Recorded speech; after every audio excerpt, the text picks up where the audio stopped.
Hello दोस्तों, स्वागत है आपका एक नई वीडियो में। आज की कहानी है किसान की बेटी और राजा।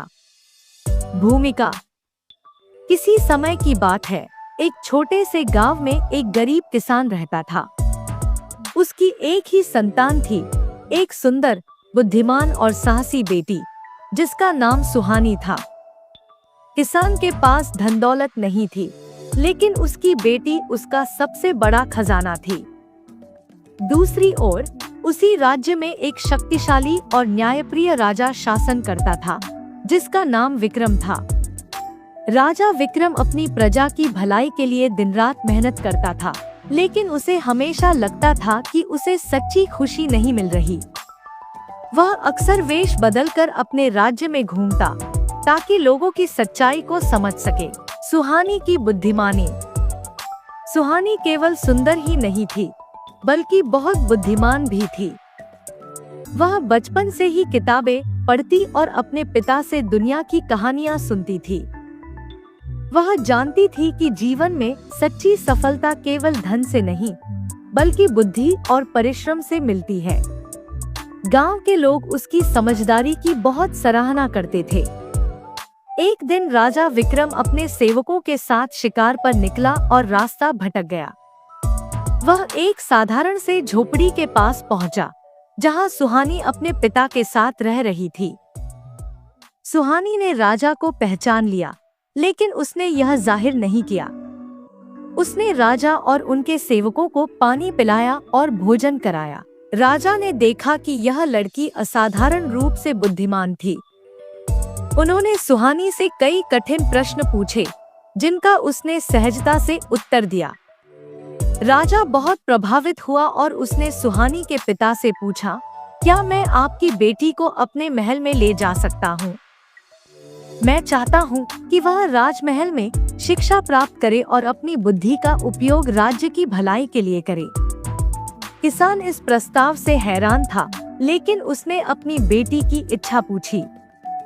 सुहानी को राजा के इरादे नेक लगे, इसलिए उसने हामी भर दी।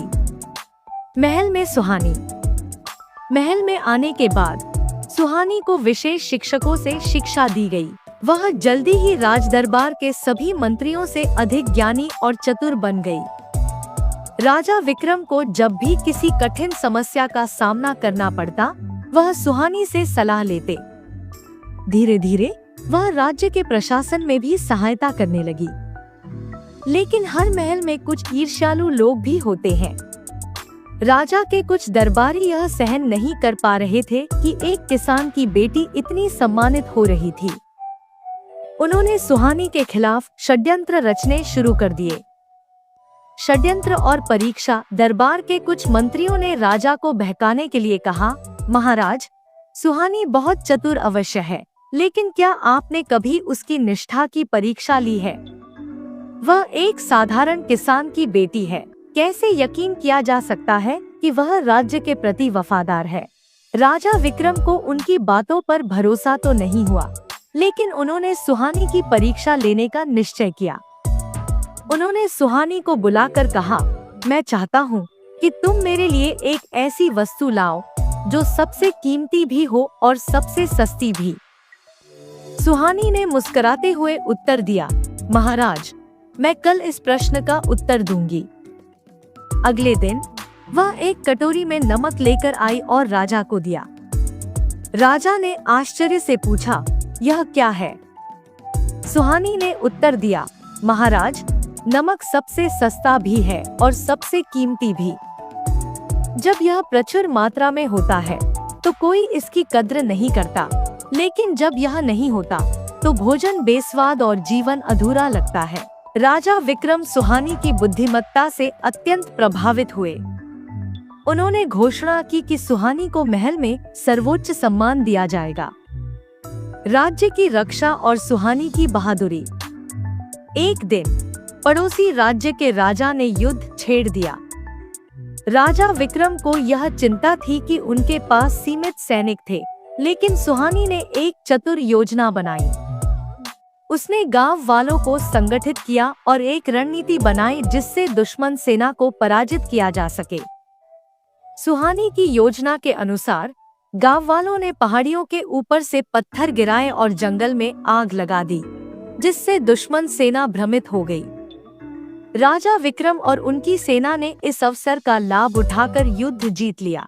राजा विक्रम को एहसास हुआ कि सुहानी न केवल बुद्धिमान थी, बल्कि बहादुर भी थी। उन्होंने उसे अपने राज्य की सबसे महत्वपूर्ण सलाहकार बना दिया। प्रेम और विवाह।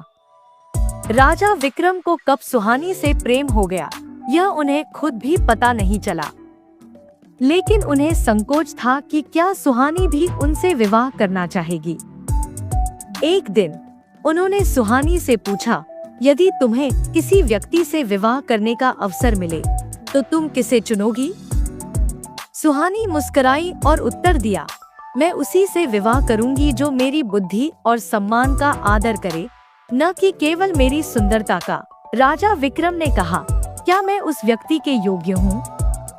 सुहानी ने सिर झुका दिया और धीरे से कहा, हाँ महाराज। राज्य में धूमधाम से राजा विक्रम और सुहानी का विवाह हुआ। एक किसान की बेटी अब रानी बन गई, लेकिन उसने अपने मूल्यों को नहीं छोड़ा।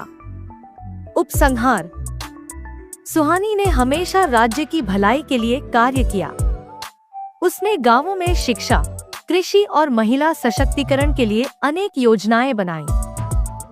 राजा विक्रम और रानी सुहानी का राज्य स्वर्ण युग में प्रवेश कर गया। इस प्रकार एक साधारण किसान की बेटी अपनी बुद्धिमानी और परिश्रम के बल पर रानी बनी और इतिहास में अपना नाम अमर कर गई।